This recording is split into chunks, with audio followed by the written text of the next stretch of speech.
Hi, I'm Danny Flexen here for Seconds Out Sports TV with Chris Mason. How you doing, mate? I'm good, mate. You? All good, yeah. We're here to talk about Tyson Fury's big comeback fight. Well, it's a fight. I'm not sure about how big it is, but it's definitely a comeback. Yeah, we can narrow it down to just a comeback. Yeah, it's an interesting choice of opponent. I don't think either of us were surprised. We heard the whispers several months ago. But yeah, what else does he do? I think the problem is he's reached out to the sort of social media in a way that, you know, he thinks he's the second coming of Muhammad Ali, yet chooses to face someone, you know, limited opposition. He probably wouldn't win a fight down my local pub, to be honest. But well, your local pub may be a bit rougher than mine, but June the 9th is when he's coming back. We sit here less than 3 weeks away and the opponent's only just been announced, which kind of tells its own story. Fury, so good Glad they almost named him twice.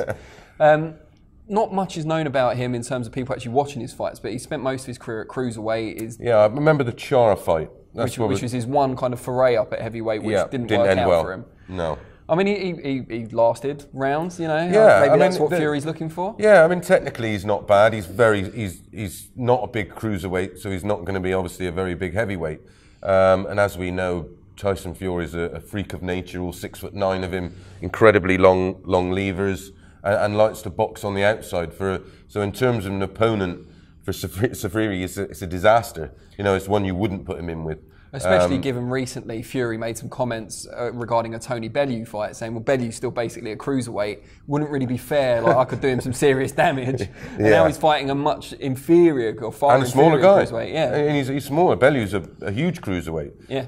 And has been campaigning at heavyweight for his last couple of fights. And it's a much bigger fight in terms of money. And probably it might not have been, the negotiations wouldn't have worked out well with Frank and Eddie. I suppose that would have been a stumbling block. But you know, ultimately, yeah, it was a strange choice. He does make some strange comments and then sort of almost backtracks. And like you said, he's now going in with the cruiserweight, which, yeah, I mean, he's going to carry a bit of speed and hopefully a bit of mobility. And if it lasts more than sort of 4 or 5, then, you know, there's going to be more questions than answers. Fury obviously hasn't been seen since that famous night 2.5 years ago now when he deposed Vladimir Klitschko. What a fight. Ended his long reign at the top of the heavyweight division.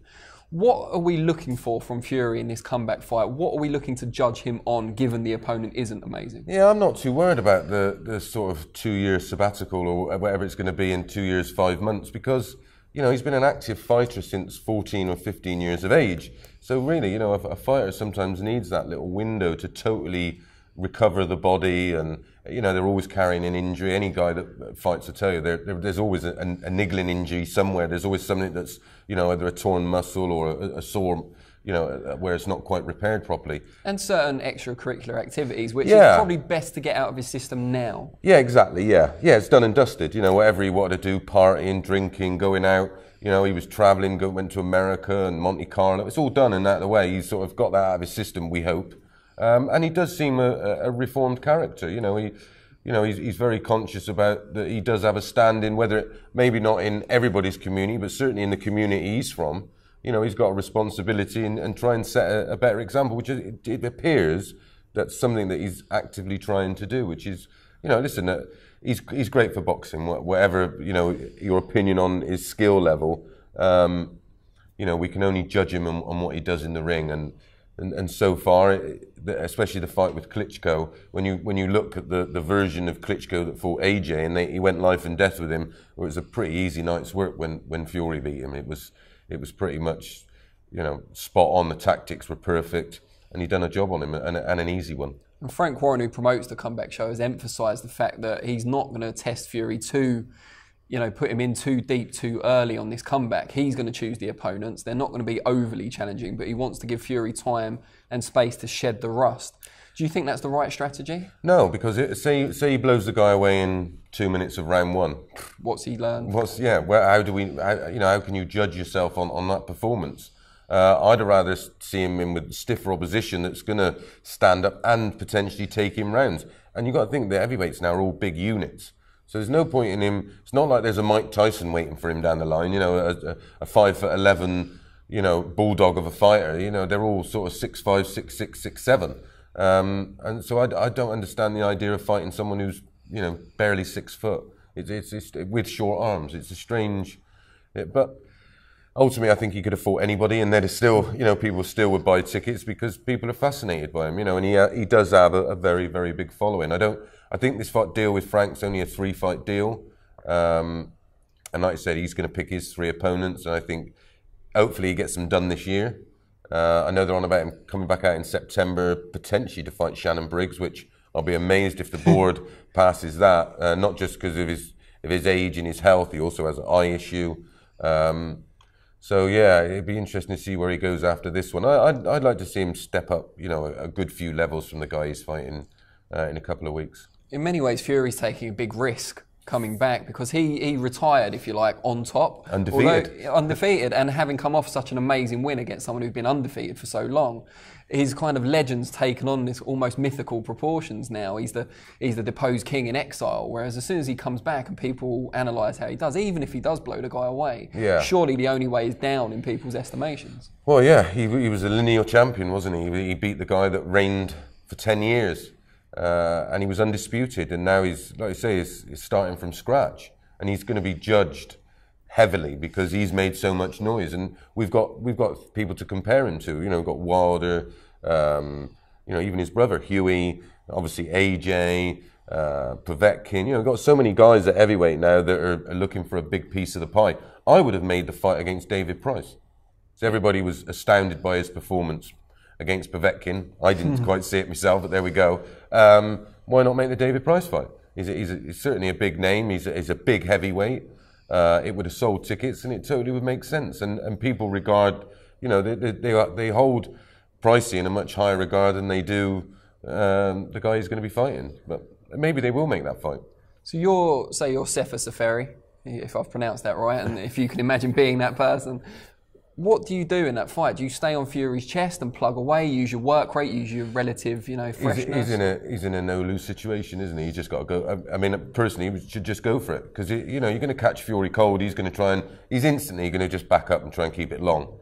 And he does have a tendency to be a little bit square on and a little bit wide at times.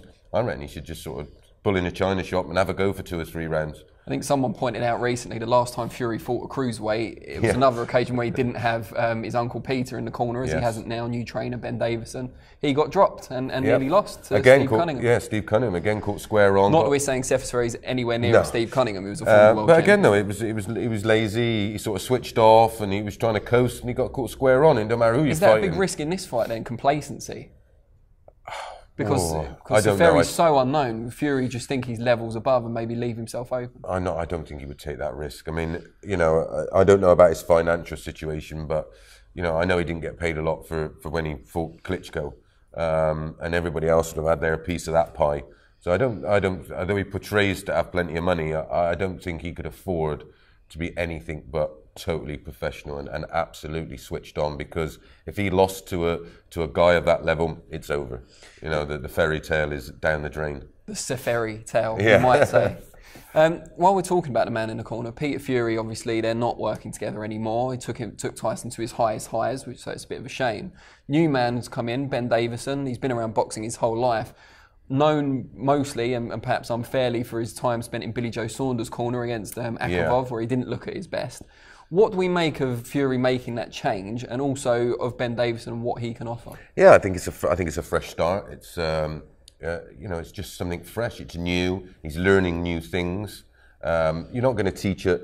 You can't teach an old dog. It's like people with the Eubank thing about getting him a trainer. He's 28. You're not going to long in the game. Yeah, it's too long. You're not going to change their styles. But I think what we have seen from the pictures is that he looks in better condition, he seems in a better place, and this probably is down to having someone new around him, a new camp, new training with different types of fighters, getting to know different people, and just a totally different routine. And I think it'll go one or two ways. If he looks awful, it's going to be everybody's fault. But if he looks amazing and $1 million, they certainly won't be congratulating Ben Davison. You know what I mean? That's the way the game works. I think it looks to be a good fit. He seems happy. You don't hear of any reports of him not being in camp, and he's lost a hell of a lot of weight, 7 or 8 stone. I think I've been told. Almost as much as you, Chris. Yeah, isn't far off. I'm fascinated to see what version of Tyson Fury is going to come out on fight night. It's going to be it's going to be compelling for many reasons as a boxing fan first and foremost. But you know, I've always been a big fan of Fury. I like his style. I like the way he boxes. It's not as exciting as, you know, your Joshua and your Wilder's sort of style, because they're sort of all out looking for a knockout. He doesn't, you know, he's more of a technician, and I quite like that. But you never know. I mean, you hear the stories that, you know, a lot of people say he doesn't punch hard, but the people he spars with, and I talk to a lot of them, they say he can bang. So it'd be interesting to see if he sort of comes out with a different style and look for power. He's constantly said if he fights AJ, he'll knock him out. So maybe they've got something up their sleeve. Well, let's wrap it up. June the 9th, he's back. # he's back. Great undercard, we should point out as well, for people who aren't particularly interested in the Fury fight, although, you know, for curiosity value alone, I think it's fascinating. I'm not going to ask you who wins, because I think we both agree Fury's going to win, but how will he look and how will he win? How will he wrap it up? I think he'll get him out there in the first half of the fight. I think he'll have a cautious opening round, and then sort of really go to work and really start to try and make a bit of a statement. What will he learn? Not a lot. What will we learn? Not a lot. But it was just good to see the big man back out there and doing what he does best, and that's fight.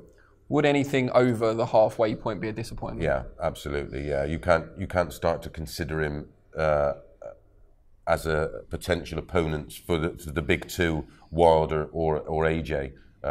What would they do to this guy?